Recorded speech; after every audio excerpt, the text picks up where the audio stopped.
Thank you so much, colleagues, for this opportunity accorded to me for an interview. Just a short, maybe, description about myself or introduction. I'm Lieutenant General Nyone. I'm from Zambia. I'm the Force Commander for MINUSCA. I come with almost 30 years of experience in the Zambia Defense Force. I was appointed in April as MINUSCA Force Commander. Coming to your question, right now I can say that the security situation across the country is relatively peaceful but unpredictable. What has happened now is that most of the armed groups are fragmented. They don't pose a serious threat, either territorial or otherwise, to the government of this country. So they are operating in silos, starting sweeping from Sector West through Sector Center up to Sector East. So this is what we are seeing. In terms of their modus operandi now, they've adopted issues of, we are seeing more activities of criminal in nature, hinging on exactions, extortions, robberies, on humanitarian, agencies, equally on the local population, and so on. So this is the dynamics currently obtaining. Coming to Bangui, as you know, in the military we say that where the seat of government is always a center of gravity. And this is a center of gravity for the Central African Republic. Right now, here is relatively calm. If you check from where this country is coming from. Why? It's because of the much work which MINUSCA is doing. And I can underscore the many works which the Rwandese contingents are doing here. Fantastic, professional contingent. And we've managed, to subdue some of these cases. What we are seeing now is just sporadic, cases of, criminal in nature, which, are under the umbrella of the police. So this is what is happening right now. Issues in terms of projection, the government has come up with a calendar in terms of the local elections, which are coming into effect in October next year, 2024. We are getting out of the rainy season. So our projection is that we are likely to see an uptake in terms of these criminal activities. So if there's an uptake, it means it endangers protection of civilians, which is priority number one in our mandate. So what should we do? So we are coming up with contingency plans of number one, on how we are going to ensure that we diminish that threat. Secondly, on how we are going to support the electoral process, because that is part of our mandate. So those are what we are doing right now, but I can safely say that we have managed to control almost 75% in terms of criminal activities. Now we have a challenge. In most of these hard-to-reach areas, in field, what we are doing is, yes, MINUSCA, we are managing to reach those areas. We have demonstrated in the recent past in Samwanja and in Mboki, where we've done joint operations with the FACA, the local military. The issue now comes in the extension of state authority, because there's a relative absence of state authority in many areas. They are mostly concentrated here in Bangui and in most of these prefecture headquarters, Bosangoa, Bua, Bria, Bangaso, and so on. But when you go deep, there's a relative absence. So this is what we are doing. It's part of our mandate. Once we conduct a joint operation, we are on the ground. Now other institutions of government can start coming in slowly to take over, government responsibilities in those areas. I can give an example. The president was in Saudi Arabia not long ago, and we followed most of his interactions in Riyadh, and he was calling upon the business community to come and do a lot of investment because of the conducive environment which is being created by MINUSCA and other bilateral forces. Now, coming to your second question, how we are collaborating with the Rwandese contingents. Yes. Rwandese contingents are under my command. Those that are under the umbrella of the UN, those are under my command. They are doing a fantastic job. I will not say about those bilateral issues, no, but I'll talk about Rwanda contingent number 1, number 2. We have the Rwandese contingent that is securing our MSR1 from the border with Cameroon up to here. MSR1 is the lifeblood of this country. You close MSR1, this country is gone, because there will be no resupply coming in, you know, all the way from the port of Douala in Cameroon. They are doing a fantastic job. I've visited them several times. Even not long ago, I was in Biloko, Bosempele. I interacted with them. They are doing a fantastic job. Contingent commander for under JTFB, which is Joint Task Force Bangi, is here. I interact with him on daily basis. You know, they play a critical role to ensure that, you know, Bangi is safe, either from, internal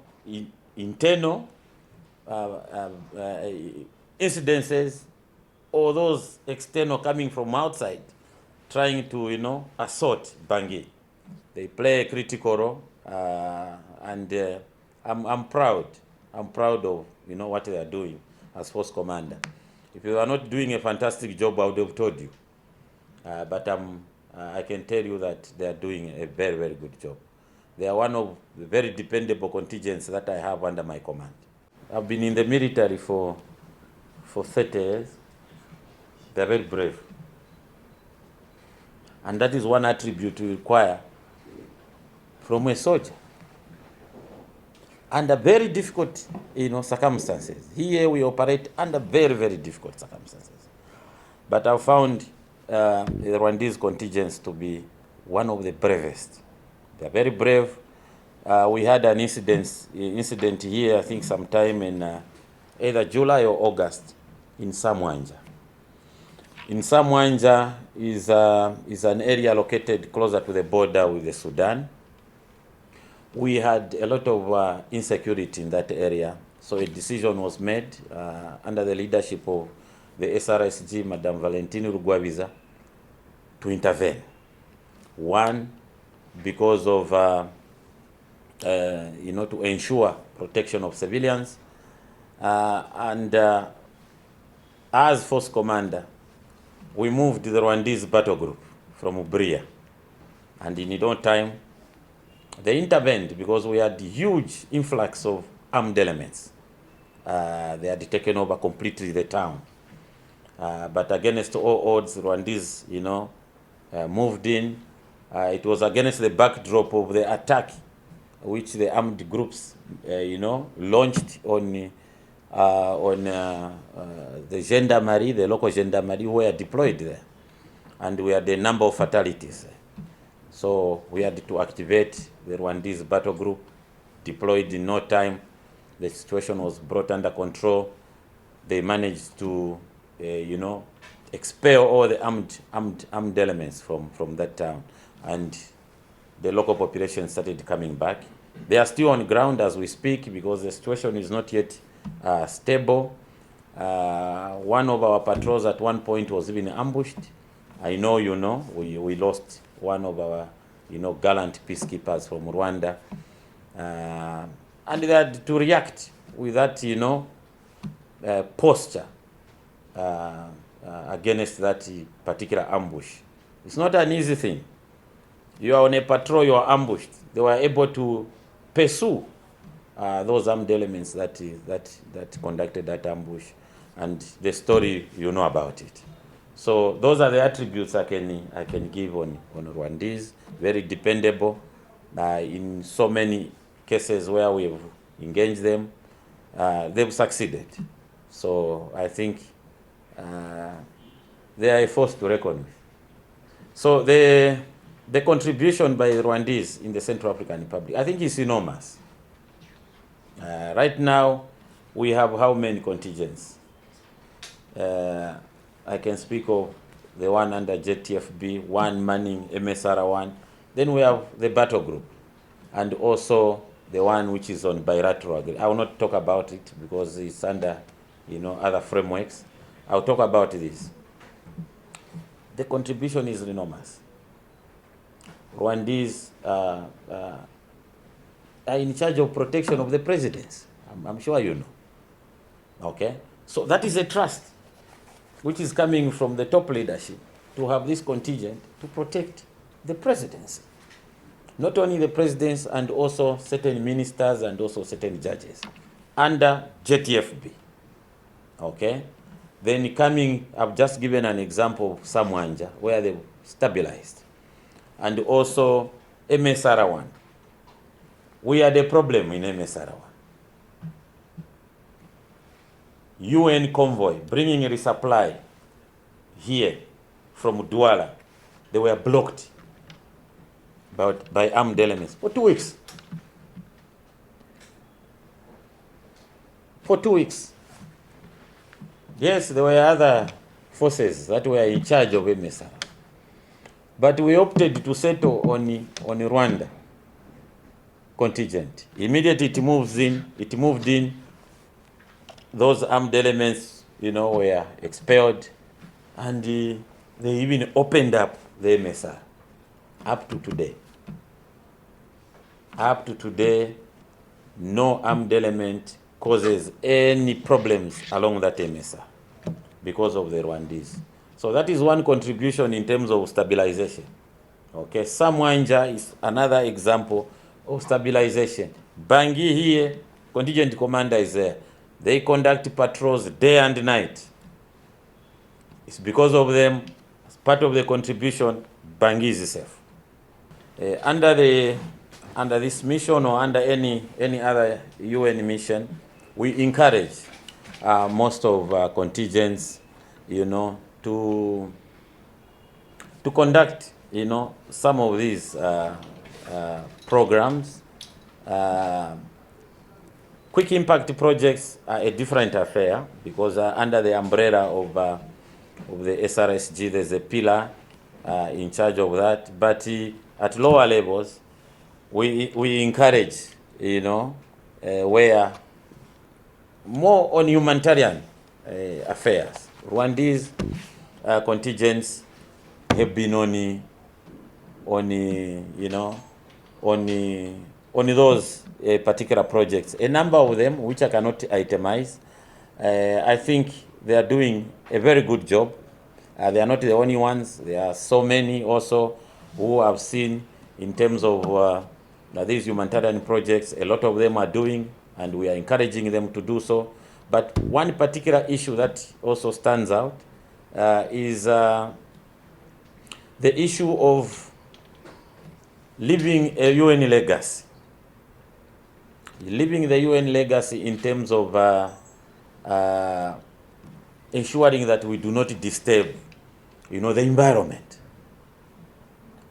And that is one issue which Rwanda has been doing in terms of planting of trees in their camps, ensuring that they do not disturb with foliage and so on. I think it's one of the contingents. I have about 3 that are doing so well, and one of them is Rwanda. They are doing a fantastic job to ensure that we leave a legacy as UN. We do not leave certain footprints that can come to haunt the UN in the future. And this is a policy from the headquarters to ensure that we do not disturb the environment. We leave it as we found it.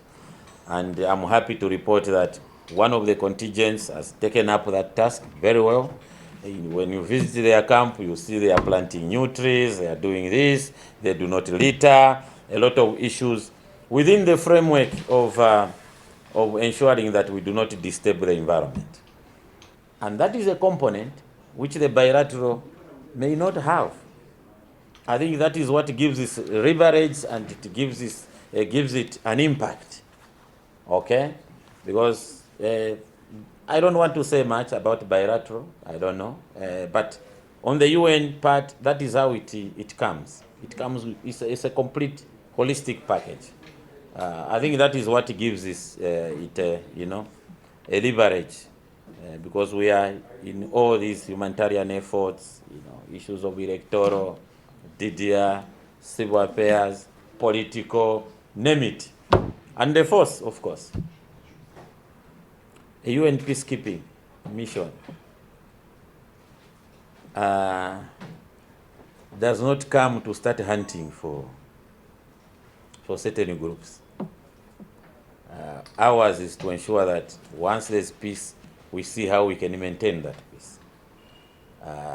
It's not the peacekeeping force or the mission to, because that is against, it's a violation of the mandate for us to start hunting for this one, to start hunting for this. No.